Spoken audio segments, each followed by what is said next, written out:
Bonjour, je suis Gilbert Dawed des éditions Avatar. Je suis avec Modeste Schwartz pour Schwartz Voix Noire. Donc c'est la deuxième émission de cette saison. Et aujourd'hui, on va parler du conspirationnisme, maladie infantile du conformisme. C'est évidemment une référence parodique à l'ouvrage de Lénine, Le gauchisme, maladie infantile du socialisme. Et c'est parce que j'ai voulu.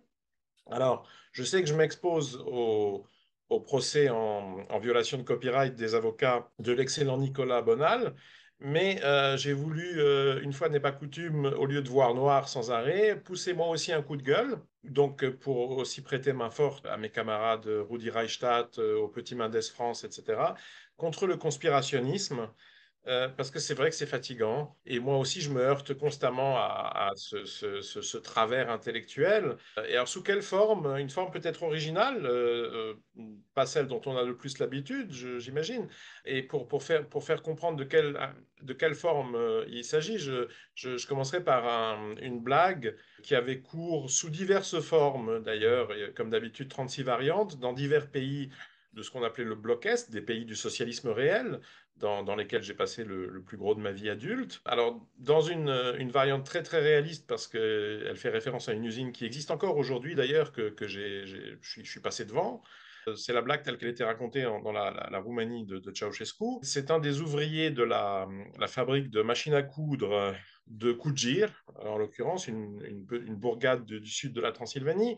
Et cet ouvrier se plaint. Pour comprendre la blague, il faut savoir que l'industrie d'armement roumaine, mais probablement aussi dans d'autres pays du bloc Est, était, alors pour des raisons censément de sécurité, mais est-ce que c'était pas plutôt de la paranoïa ou enfin bon, était camouflée. Donc en fait, officiellement, dans tous les documents officiels, les cartes, etc., à Koudjir, par exemple, il y a toujours une usine de machines à coudre. Bon, en réalité, elle fabriquait le fameux pistolet automatique roumain, qui est encore aujourd'hui d'ailleurs un grand classique, hein, des règlements de compte plus ou moins étatiques du tiers-monde. Et donc cet ouvrier de l'usine de machines à coudre, hein, censément, se plaint à quelqu'un en lui disant c'est quand même terrible, j'ai beau essayer toutes les méthodes possibles et imaginables, je peux assembler mes machines à coudre par le bas, par le haut, en commençant par ci, en commençant par ça, à la fin, elles vont toujours prendre un chargeur d'AK-47. Et là, ben, de plus en plus souvent, j'ai l'impression que c'est la même chose. C'est-à-dire quand je regarde les commentaires, qui parfois vont jusqu'à l'article de presse, avant tout de la presse qu'on dit dissidente. Et j'entends constamment parler d'incompétence et de démence. Alors, Macron est incompétent, Le Maire est incompétent, von der Leyen est incompétente, les autres sont déments, Biden, on ne sait pas trop, sénile, donc probablement dément, mais sûrement incompétent aussi. Enfin, ils sont tous déments ou incompétents, ou les deux, ou les Et, trois, et séniles en plus. Et là, moi, j'ai un problème parce que théoriquement, que ce soit la folie ou l'idiotie ou l'incompétence, a priori, elle devrait avoir des résultats aléatoires. C'est-à-dire, ça devrait donner une fois ci, une fois ça, ça devrait donner des machines à coudre et des bicyclettes. L'ennui, c'est que toute cette incompétence et toute cette démence ont comme résultat systématiquement l'accomplissement alors mettons ça entre beaucoup de guillemets, des prédictions qui ont été faites par Klaus Schwab et Thierry Malray dans leur bouquin de fin juin 2020 que j'ai amplement commenté 6 mois plus tard dans mon petit opus intitulé Le magicien de Davos aux éditions Culture et Racine. Alors, bon, je veux bien que Klaus Schwab soit un véritable prophète, un Nostradamus des temps modernes, mais c'est quand même incroyable qu'on parvienne systématiquement à ce résultat. Quand je fais remarquer, parce que quand j'ai l'audace de faire remarquer que l'État russe n'est actuellement, et depuis le début de l'année, en guerre contre personne, ce qui correspond parfaitement à la réalité légale du point de vue de l'État russe. Hein, il n'y a pas eu de déclaration de guerre. La Russie n'est en guerre contre personne. Donc absolument. Macron, il nous déclare, sans trop consulter d'ailleurs ni Parlement ni qui que ce soit, bon, il nous déclare co-belligérant d'une guerre qui n'a pas lieu. Parce que, bon, alors peut-être que l'Ukraine, alors bon, le truc à Kiev, là, je ne sais pas exactement, Là, pour le coup, effectivement, ça a l'air assez imprévisible. Là, je dirais, c'est curieux. À propos d'eux, on ne parle pas tellement d'incompétence ou de démence, alors que, bon, quand même, bon. Mais, alors, ils estiment peut-être être en guerre contre quelqu'un. Déjà, ils estiment exister. Ils estiment. Bon, bref, ils ont plein d'idées comme ça. Ils ont beaucoup d'imagination. Mais, hein, c'est un peu comme, les danses de société et d'autres exercices, c'est-à-dire il faut être à deux, hein, c'est comme le tango. Alors l'Ukraine, du coup, elle est en guerre contre qui? Parce que la Russie, non, non, je suis désolé, la Russie n'a déclaré la guerre à personne. Alors, on me répondra que bon, c'est un artifice, en appelant ça l'opération spéciale, on peut court-circuiter un vote à la Douma qui aurait pu donner lieu à des débats gênants, que sais-je.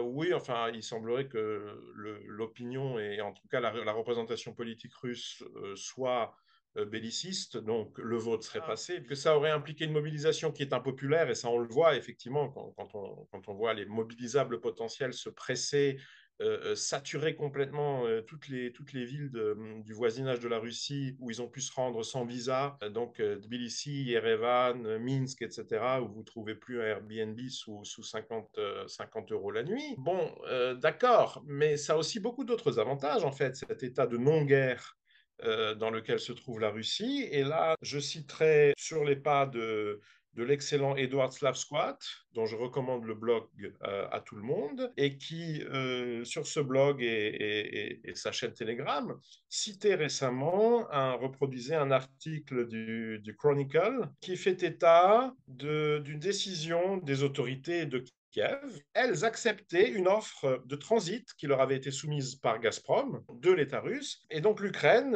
accepte une offre de transit donc pour le gaz russe et évidemment vers l'Europe, hein, si ça passe sous l'Ukraine, c'est qu'ils ne l'exportent pas vers le Japon, à hauteur de 42,4 millions de mètres cubes de gaz. Et d'autres nouvelles font aussi état des versements afférents, parce qu'évidemment, ces passages de gigantesques quantités d'énergie russe sous l'Ukraine donne lieu au paiement de droits de passage qui sont absolument pas modiques et qui, a priori, alors je ne sais pas ce qu'ils en font à Kiev, hein, bon, mais ça, on aimerait bien savoir ce qu'ils font du fric d'ailleurs. C'est en grande partie le nôtre, donc finalement, un peu de transparence ferait peut-être pas de mal, mais en tout cas, ce qui touche de Moscou, je répète, de Moscou, ce sont des sommes qui déjà sont de nature à quand même puissamment contribuer à leur effort de guerre, enfin ce qu'eux appelleraient un effort de guerre. Et donc quand j'entends ensuite le général là, fraîchement nommé, sur lequel se pogne toute une partie de l'extrême droite philo-russe française, parce qu'il aurait, paraît-il, des yeux extrêmement bleus, en Syrie il aurait été d'une férocité Oui, oui, tout à fait érotisante, et pour certains du moins, et on l'appellerait l'ange de la mort. Oui, et puis quoi qu'il ait fait, ou pas fait d'ailleurs avant en Syrie, ou bon, quand il dit par exemple, alors effectivement, visiblement, il a la langue bien pendue, et après ce tir enfin ces quelques salves de missiles, notamment Caliber, sur des infrastructures énergétiques, etc., pour des raisons X, le général en question, l'ange de la mort, estimait devoir se justifier, et il l'a fait en disant que maintenant ça suffit, il n'y a pas de raison de sacrifier des vies de soldats russes, de l'infanterie sur le front du Donbass. Donc c'est une espèce de BLM version russe, hein, Russian Soldier Lives Matter ou un truc comme ça. Moi je suis tout à fait d'accord, hein, sur le principe. Simplement, il pourrait peut-être adresser les mêmes considérations sous la forme d'un email à monsieur, je crois, Alexei Miller, le président directeur général de Gazprom, hein, la compagnie énergétique de l'État russe, avec deux entre parenthèses, pour lui faire remarquer que tous ces milliards versés à l'entité kievienne, il y a quand même quelques risques, hein, en dépit évidemment d'un pillage de détournement tout à fait massif et qui sont devenus un secret de polichinelle. Mais il y a quand même un risque qu'une partie au moins de ces milliards se transforme assez vite en munitions qui elles-mêmes vont finir quelque part dans la poitrine ou la tête de soldats russes. Donc à un moment, il faudrait quand même que la Russie se décide, quoi. Je veux dire, ils sont en guerre ou pas? Voilà, donc c'est exactement comme la fameuse incompétence ou démence de von der Leyen, Draghi, Macron, Biden, etc. C'est parfaitement incompréhensible. Mais en revanche, les résultats, eux, ont une cohérence admirable et on la voit tous les jours à condition de réussir à abstraire son attention de ce numéro de prestidigitation, parce que ce qu'on appelle la guerre en Ukraine, qui n'a pas été déclarée en tout cas pas par la principale partie, pour moi, c'est avant tout le clou, disons, enfin la partie visible, plus que visible, exhibitionniste d'un numéro de prestidigitation. Rappelons que la prestidigitation, ça consiste à concentrer votre attention sur la main droite, qui agite je ne sais quel chiffon, pendant que la main gauche vous déleste de votre portefeuille ou fait apparaître un lapin dans un chapeau, ou en tout cas place le lapin qui va ensuite apparaître du fond du chapeau. Ici, la prestidigitation, c'est évidemment ce conflit au demeurant réel. Hein. Je ne décris pas des univers réminiscents. Je sais bien qu'il y a des tirs de mortiers, d'artillerie, de chars, de tout ce qu'on veut dans le Donbass et en Novorossia. Oui, simplement, bon, c'est un conflit local qui a, pour moi, en grande partie le caractère d'une guerre civile. D'ailleurs, ce qui est assez drôle, entre russophones post-soviétiques, mais bon, voilà, une guerre civile.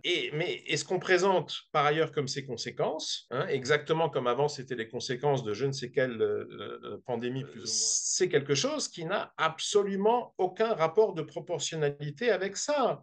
C'est-à-dire les gens réussissent à gober que cet effondrement financier massif, mais pour l'instant lent, contrôlé, c'est le but du jeu, c'est de la démolition contrôlée, serait, paraît-il, la conséquence. Donc, ce qui revient en fait à dire que jusqu'en février 2022, et à notre insu, on consommait disons 80% de tout ce qu'on consommait devait être produit en Ukraine.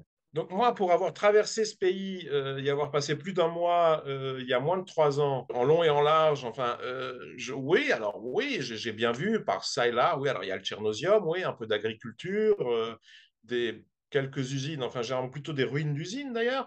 C'est vrai que j'étais pas dans l'Est, j'étais pas dans le Donbass, mais franchement, à part le port d'Odessa, où finalement tout ce qu'il devait y avoir d'Ukrainien, c'était les grues. Ah, les containers, évidemment, comme d'habitude, ils venaient de Chine, de Turquie. Non, j'ai vraiment pas eu l'impression qu'on y produisait 80% des biens consommés en Europe. Il faut arrêter de se moquer du monde. Mais dis-moi, les conspirationnistes, donc, dans cette histoire, sont un boulet pour nous. Je crois qu'ils sont surtout un boulet pour eux-mêmes parce que s'ils avaient liquidé leur portefeuille financier à l'approche de la liquidation des banques commerciales, c'est pas une si mauvaise idée.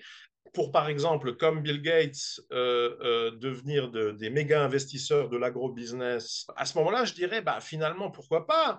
Mais enfin, comme effectivement, très souvent, il me donne l'impression d'être, notamment pour faire un portrait robot, on va dire, des citoyens français vivotant d'un petit salaire ou d'un RSA, dans une zone plus ou moins résidentielle, plus ou moins sinistrée, en tout état de cause, vont certainement pas réussir, pas plus que moi d'ailleurs, à payer leurs cotisations au forum dit économique, dit mondial de Klaus Schwab pour la prochaine sauterie davosienne, je pense février-mars 2023. C'est quand même un ticket à 600 000 euros. Donc, a priori, on sera pas assis ensemble à table. Et malgré tout, je sais pas, la réussite de ce numéro de prestidigitation me sidère. Et surtout, quand on fait en plus remarquer, ou très régulièrement, on rappelle, même pas la ressemblance, l'identité des méthodes d'ingénierie sociale et de psychologie sociale qu'on peut observer entre la gestion médiatique de la pseudo-pandémie de 2020-2021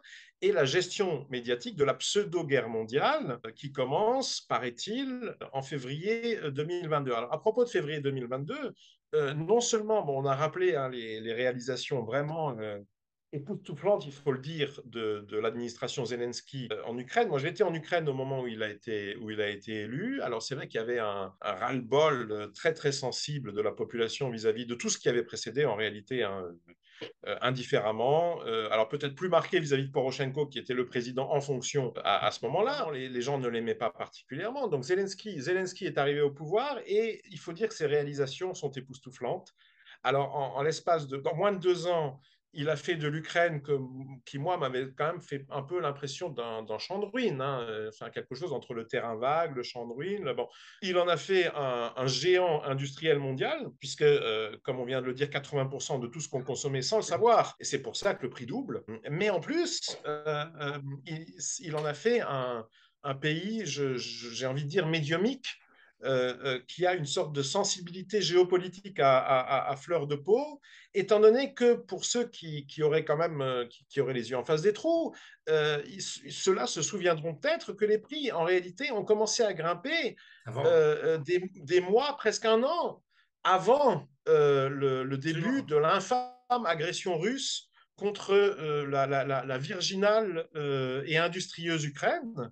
Ce qui veut bien dire que le simple pressentiment de cette agression, que pourtant pratiquement personne n'a vu venir, suffisait déjà à stresser la supply chain ukrainienne, serait, paraît-il, causée par les agissements absolument répréhensibles du ci-devant Poutine, Vladimir, dans l'est de l'Ukraine, mais ont néanmoins commencé des mois, voire des années avant la dite agression, sans rapport évidemment aucun avec le sabotage systématique et programmatique. Quand on lit Schwab et Malray en juin 2021, alors qu'on n'a encore vécu que 20% des confinements, Schwab et Malray vous expliquent déjà, prophétique comme toujours, que les lockdowns, les confinements, tout ça, ça va mettre l'économie à genoux, il va rester 20% des entreprises, 15% des établissements de restauration, 10% des emplois. Alors c'est ici que le conspirationnisme entre en scène, et sous des formes souvent inattendues. Parce que, donc, d'une part, il y a ce conspirationnisme qui est désormais celui de la majorité, des cercles au pouvoir, le conspirationniste macroniste, n'est-ce pas, qui met tout ça donc sur le dos, donc qui met une crise mondiale sur le dos d'une guerre locale, et donc ramène tout à la responsabilité de l'infâme ci-devant Poutine-Vladimir. Mais ensuite, il y a aussi le fan club du ci-devant Poutine-Vladimir, particulièrement puissant dans l'opinion de droite française, et qui finalement partage cette croyance. C'est-à-dire que pendant que eux sont en train de se faire déposséder, pendant que le programme de la grande réinitialisation, tel que je le rappelle, il a été exposé à la fin juin 2020, il est en cours de réalisation à leurs dépens, eux ne s'intéressent finalement que aux faits et gestes, aux dires et surtout aux intentions du sieur Poutine. Donc le débat à ce stade-là est devenu, est-ce que Poutine est conscient d'être en deux mèches avec Davos? Est-ce qu'ils se sont mis d'accord? Est-ce qu'il y a eu une conversation? Mais bon, moi, je dois dire que ces débats m'intéressent assez peu. Déjà, je suis pas russe. À vrai dire, les gens qui vous sortent ce genre de discours, généralement non plus. Généralement, ils sont français, ils vivent en France. La moralité subjective des dirigeants de la Russie devrait pas tellement les inquiéter, mais on a réussi à obnubiler leur attention. Bon, moi, honnêtement, je m'en fiche, c'est-à-dire que on peut très bien accepter le récit plus ou moins officiel. Alors oui, peut-être que la Russie a été provoquée, peut-être que l'invasion de fin février 2022 alors aurait été la conséquence de la découverte de je ne sais quel laboratoire ou de l'avance de je ne sais quelle troupe ou de... Bon, les troupes, c'est pas très convaincant parce que bon, ça fait quand même 8 ans que cette guerre civile, encore une fois, entre russophones de l'Est de l'Ukraine faisait rage. Donc pourquoi est-ce qu'ils auraient eu tout d'un coup des troupes, etc. Et surtout pourquoi ils les ont, des armements, des Wunderwaffen, je sais pourquoi est-ce qu'ils les ont pas utilisés depuis, parce que maintenant eux au moins considèrent être en guerre, donc ils devraient peut-être les utiliser. Je ne sais pas. Ou alors les fameux laboratoires dont on n'a plus entendu parler, hein. C'est-à-dire, c'était en mars, je me souviens très bien, il y a 6 mois, en mars Absolument. 2022, Absolument. pendant une semaine, à la presse alternative, l'Indie Media qui nous rabatte, qui nous rabâchait les oreilles des fameux laboratoires probablement parce que ça permettait une sorte de transition thématique avec la PSYOP précédente, c'est-à-dire pandémique. Ah, mais vous savez, maintenant, voilà, la vérité, les révélations arrivent, la vérité va en fait. Pourquoi est-ce qu'on a démoli votre économie? Parce qu'on l'a démoli en 2020 et en 2021. On n'a pas du tout attendu 2022. On l'a démoli sous un prétexte grippal. Il n'était encore absolument pas question de Vladimir Poutine. Bon, et ben vous savez pourquoi on l'a démoli? Non, c'est évidemment pas parce que vous êtes des imbéciles crédules à qui on arrive à faire croire que la grippe est la peste noire. Non, c'est parce qu'il existait je ne sais quel laboratoire, comme par hasard dans l'est de l'Ukraine. Vous voyez, ces gens sont quand même extrêmement naïfs, alors qu'ils ont tellement d'îles dans le Pacifique, etc., puisque ce serait, paraît-il, les Américains. Mais non, non, non, non, de toutes les îles du Pacifique, de l'Atlantique, non, non, non, il a fallu qu'ils aillent placer ces laboratoires à 200 km d'une unité de l'armée russe qui ne demande évidemment qu'à traverser la fameuse frontière, au demeurant assez fictive, effectivement, ces frontières post-soviétiques, voilà, entre la RSS d'Ukraine et l'ancienne RSS de Russie. Bon, ensuite, il se trouve que depuis mars 2022, j'ai l'impression qu'on n'a plus jamais entendu parler de ces fameux Non, du tout. laboratoires et que du coup, en réalité, on ne sait pas très bien pourquoi l'opération spéciale, qui encore une fois n'est pas une guerre, a été lancée. Les buts de guerre proclamés par le Kremlin en gros, on changeait à peu près tous les mois ou tous les deux mois pour finir par se stabiliser sur une espèce de discours totalement idéologique et en réalité ininterprétable en termes concrets, puisque bon, bah, dénazifier, qu'est-ce que ça veut dire dénazifier? C'est-à-dire tant qu'il y aura un salon de tatouage dans Mukachevo où on est disposé à vous tatouer sur la nuque un soleil noir ou je ne sais trop quoi, bah, l'Ukraine ne sera pas vraiment dénazifiée, ou alors si quand même, ou bien ça dépend peut-être de l'oblast ou de la couleur du tatouage. Enfin, évidemment, il n'y a aucune objectivité. Ça ne permet absolument pas de définir des critères qui, à un moment donné, permettraient de manière objective, consensuelle, constatable, de dire, ah ben, vous voyez, maintenant, la Russie a gagné la guerre, ou vous voyez, maintenant, la Russie a perdu la guerre. Non, évidemment, les belligérants considéreront jusqu'à la fin, alors surtout les Kieviens, pour ça, on peut leur faire confiance, quand bien même vous les retrouveriez dans 6 mois, tous bloqués la façon zigmarienne dans une petite poche autour de Lemberg, ou le Lviv, comme eux appellent ça, ils seraient toujours là à vous dire que c'est une guerre qu'ils sont sur le point de remporter. Il suffit d'attendre l'arrivée des prochaines Wunderwaffen au Tanesk. Voilà, et donc rendez-vous au prochain épisode. Mais c'est la même chose du côté russe. Voilà, alors depuis 2, 3 semaines, depuis les fameux référendums et le rattachement de 4 oblasts de l'ancienne RSS d'Ukraine, ou comme je l'ai écrit ailleurs, le rattachement de quelques terrains vagues au plus grand pays du monde, la Russie semble s'être dotée en fait a posteriori de buts de guerre, sachant qu'elle n'est toujours pas en guerre. Et sachant qu'elle est en train de perdre du territoire. Aujourd'hui, on parle qu'ils sont en train presque de perdre Kherson, la ville. Donc, c'est des référendums sur des terrains qu'ils ne contrôlent plus, ou presque. Voilà. Et puis surtout, il est bien évident que la junte de Kiev, comme eux-mêmes l'appellent, ne va jamais reconnaître cette annexion. Donc, quand bien même il y aurait la moitié des pays du monde qui la reconnaîtraient, comme dans le cas du Kosovo, bon, tant que le principal intéressé ne l'a pas reconnu, bon, ben, finalement, cet état de guerre ou de non-guerre ou de pseudo-guerre n'a aucune raison de s'interrompre.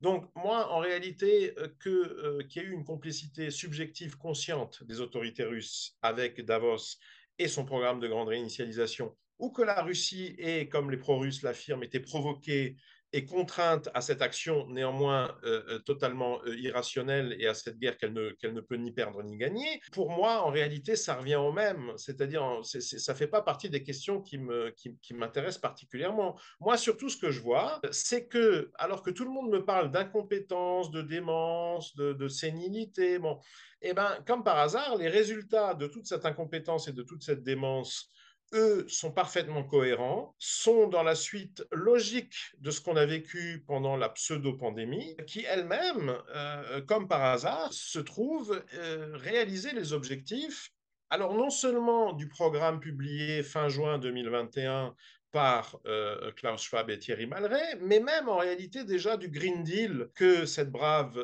Ursule von der Leyen avait présenté des mois avant la pseudo-pandémie au Parlement européen et que le Parlement européen avait à l'époque eu l'effronterie de lui refuser. Vous voyez, alors évidemment, ensuite, la peste noire a ravagé la planète sans qu'aucune statistique démographique ne permette jamais de s'en rendre compte. Mais quand vous écoutiez la télé, en tout cas, c'était le cas. Exactement comme maintenant la télé vous garantit. Mais curieusement, le profil Facebook des pro-russes français aussi, que la guerre mondiale est imminente. Et comment ne serait-elle pas imminente, puisque 10 Ukrainiens seraient morts la semaine dernière dans un bombardement intensif. C'est dire si l'Armageddon est imminent. Il y a une chose dont on peut être sûr, c'est que le résultat sera toujours compatible avec les objectifs du Green Deal. Et donc, là, c'est moi qui crie au conspirationnisme. Je demande à ce qu'on arrête de calomnier l'incompétence et la démence. Voilà, je veux défendre l'honneur de l'incompétence et de la démence contre ces allégations totalement calomnieuses des conspirationnistes qui veulent à tout prix leur faire porter le chapeau d'un programme oligarchique néo-malthusien, vert et inclusif, etc., qui lui, en revanche, n'est pas une théorie qu'on trouvait circulant sur je ne sais quel site suspect du Darknet, etc. C'est publié par les forums presse, qui sont la maison d'édition du forum dit économique, dit mondial de Klaus Schwab, qui en est le fondateur et président-directeur hautement démocratique à vie. Et j'invite une fois de plus tous les auditeurs à lire ce programme, à lire éventuellement, voilà, il est là, aux éditions Culture et Racines, et peut-être à réfléchir un peu plus longuement la prochaine fois qu'ils sentiront ce besoin irrépressible d'annoncer la fin des temps et de reconstituer la bataille de Koursk à propos de je ne sais quel bombardement massif qui aura une fois de plus fait 10 morts dans un pays de 40 millions d'habitants. Bon, ça va être donc, cher Modeste Schwartz, ça va être la parole de la fin. Donc, je te remercie et je rappelle à nos auditeurs de s'abonner. C'est la meilleure manière pour nous aider pour les algorithmes de YouTube, de commenter aussi et de cliquer sur le pouce vers le haut, bien entendu, on l'espère. Sur ce, donc, à la prochaine. Merci et à bientôt.